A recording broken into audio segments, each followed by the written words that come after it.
நம்ம கன்வீனியன்ஸ்க்காக, நம்ம பிரைவசிக்காக ஒரு பைக்கோ, காரோ, பிரைவேட் மோட் ஆஃப் டிரான்ஸ்போர்டேஷனா வச்சுக்கிறது ரொம்ப தேவையான ஒரு விஷயம் தாங்க. பட் அதோட பயன்பாட்ட எந்த அளவுக்கு பேலன்ஸா வச்சுக்கிட்டு, பப்ளிக் டிரான்ஸ்போர்டேஷன் அதிகமா யூஸ் பண்றோமோ, அதுல தான் நம்ம புத்திசாலித்தனமே இருக்கு. அது ஒரு நாட்டுக்கும், நம்ம சுற்றுச்சூழலுக்கும் அதான் நன்மை. இத நான் போன வீடியோலயே சொல்லியிருக்கேன். ஒரு கமெண்ட் என்னால பார்க்க முடிஞ்சது. உங்க ஃபேமிலில இருக்கிறவங்களலாம் நீ வந்துட்டு பஸ்லயோ, ட்ரெயின்லயோ தான் கூட்டிட்டு போவியா பப்ளிக் டிரான்ஸ்போர்டேஷன் அப்படின்னு கேட்டார். ஆனா அவர் என்ன சொல்ல வராருங்கிறது எனக்கு நல்லாவே புரிஞ்சுது. வெளிநாட்டுல இருக்கிறேன். அதனால இங்க இருக்கிற பஸ், ட்ராம், ட்ரெயின் இது எல்லாமே சூப்பரா இருக்கும். இதுல நான் போனதுனால நான் ரொம்ப திமிரா பேசுறேன்னு யாரும் நெனச்சுக்க வேணாம். நான் நம்ம ஊர்ல தான் இருந்தேன். நான் காலேஜ் பேச்சுலர்ஸ் முடிச்சுட்டு அங்கேயே 3 வருஷம் வேலைக்கும் போயிருக்கிறேன். சென்னையிலயும் இருந்திருக்கேன். என் சொந்த ஊர் வந்துட்டு ரொம்ப சின்ன டவுன் தான். இந்தியால இருக்கிற வரைக்குமே பப்ளிக் டிரான்ஸ்போர்டேஷன தான் ரொம்பவே ரிலை பண்ணியிருந்தேன். இந்த கம்பேரிசன்ல பார்க்கும்போது, நம்ம ஊர் பப்ளிக் டிரான்ஸ்போர்டேஷன் வந்துட்டு கொஞ்சம் ஸ்டாண்டர்ட்ஸ் கம்மியா இருக்கு. பப்ளிக் டிரான்ஸ்போர்டேஷன ஒரு ஸ்டேட்டஸா பார்க்குறாங்களோ அப்படின்னு தோணுது. பட் ஸ்டாண்டர்ட் கம்மியா இருக்கிற காரணத்துக்காக நம்ம private mode of transportation prefer பண்ணோம்னா, அது நம்மளோட முட்டாள்தனம் தான். ஏன்னா நெனச்சு பாருங்க ரிப்பேர், மெயின்டனன்ஸ், பெட்ரோல் செலவுலாம் யோசிச்சு பாருங்க. 60 to 70% டாக்ஸ் எந்த நாட்டிலயுமே குடுக்க மாட்டோம் பெட்ரோலுக்கு.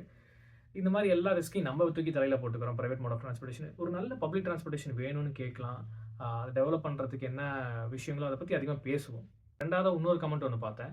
அதுல வந்துட்டு டிராஃபிக்கே இல்லாத ரோட்ல எப்படி இருக்க முடியும்? இந்த கமெண்ட்ட கேட்டோனே எனக்கு குபீர் மொமெண்ட் மாரி தான் இருந்தது. இந்த டிராஃபிக்ங்கிறது வந்துட்டு ஒரு அப்நார்மாலிட்டிய குறிக்கிற ஒரு ஒரு வேர்ட். டிராஃபிக்ங்கிறது வந்துட்டு ஒரு நார்மலான ஒரு விஷயமே கிடையாது. ஸோ டிராஃபிக் நார்மலைஸ் பண்ணாதீங்க.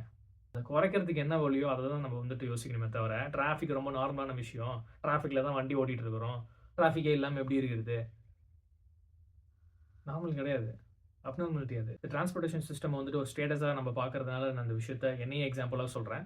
ஏன்னா, இந்த ஊருக்கு நான் படிக்க வந்தப்போ ஃபர்ஸ்ட் 2 வருஷம் வந்துட்டு பார்ட் டைம் பண்ணிட்டு இருந்தேன். அப்போ வந்துட்டு டெலிவரி பார்ட்னரா வொர்க் பண்ணிட்டு இருந்தேன் சில ஹோட்டல்ஸ்ல. அப்போ வந்துட்டு கார் அதிகமா யூஸ் பண்ணிட்டு இருந்தேன். ஏன்னா, டெலிவரிக்கு ரொம்ப தேவை. அடிப்படை சம்பளம் கம்மியா தான் இருந்தது.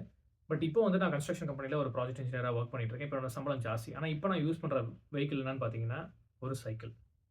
ஏன்னா, நான் காலையில 9 மணிக்கு போயிட்டு சாயங்காலம் 5 மணிக்கு வரப்போறேன். நான் மட்டும் இல்ல, என் சீனியர் ப்ராஜெக்ட் மேனேஜரும் சரி, எங்க ஆஃபீஸ்ல இருக்கிற ஒரு 65% ஆஃப் மக்கள் வந்துட்டு பப்ளிக் டிரான்ஸ்போர்டேஷன் யூஸ் பண்றாங்க. சைக்கிள்னு சொல்ல முடியாது. பப்ளிக் டிரான்ஸ்போர்டேஷன் அதிகமா யூஸ் பண்றாங்க. ஒரு 35% தான் வந்துட்டு கார் யூஸ் பண்றாங்க. அதுவும் ஏன் யூஸ் பண்றாங்கன்னா, அவங்களுக்கு வந்துட்டு பப்ளிக் டிரான்ஸ்போர்டேஷன் கனெக்டிவிட்டி இல்ல. அவங்க ரொம்ப அவுட்டர்ல இருப்பாங்க. உள்ள வரதுக்கு வந்துட்டு அவங்களுக்கு பஸ் ஃப்ரீக்வன்சிலாம் அங்க கிடைக்காது. இந்த ஊர்ல இருக்கிறவங்க வந்துட்டு இது எப்பயுமே லக்ஸரியாவோ, ஒரு ஸ்டேட்டஸாவோ பார்த்ததில்ல.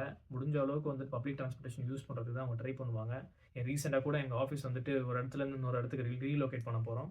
அப்போ அவங்க டிஸ்கஸ் பண்ண விஷயமே வந்துட்டு டிரான்ஸ்போர்டேஷன் அண்ட் பார்க்கிங் பத்தி தான் பேசுனாங்க. எந்த அளவுக்கு அக்சஸிபிலிட்டி இருக்கு, பப்ளிக் டிரான்ஸ்போர்ட்டர்ஸ், பஸ், ட்ரெயின்லாம் எப்படி இருக்கு அப்படின்னு பார்த்துட்டு அத பத்தி தான் அதிகமா டிஸ்கஸ் பண்ணாங்க. ரொம்ப முக்கியமான ஃபேக்டர் இந்த என்னதான் நம்ம வந்துட்டு பிரைவேட் வெஹிக்கிள் ஓன் பண்றது வந்துட்டு நம்ம கன்வீனியன்ஸ்க்கோ, நம்ம பிரைவசிக்கோ தேவையான ஒரு விஷயமா இருந்தாலுமே, அதோட பயன்பாட்ட தேவைக்கு அளவையோட வச்சுக்கிட்டு, அதிக பயன்பாட்ட பப்ளிக் டிரான்ஸ்போர்ட்டேஷன் வந்துட்டு எடுத்துப்போம். இத பத்தி அதிகமா பேசுவோம், அதிகமா பேசுவோம், அதிகமா கேட்பாங்க, அதிகமா கேட்கும், அதிகமா யோசிப்பாங்க. செயல்ல பார்க்கலாம்.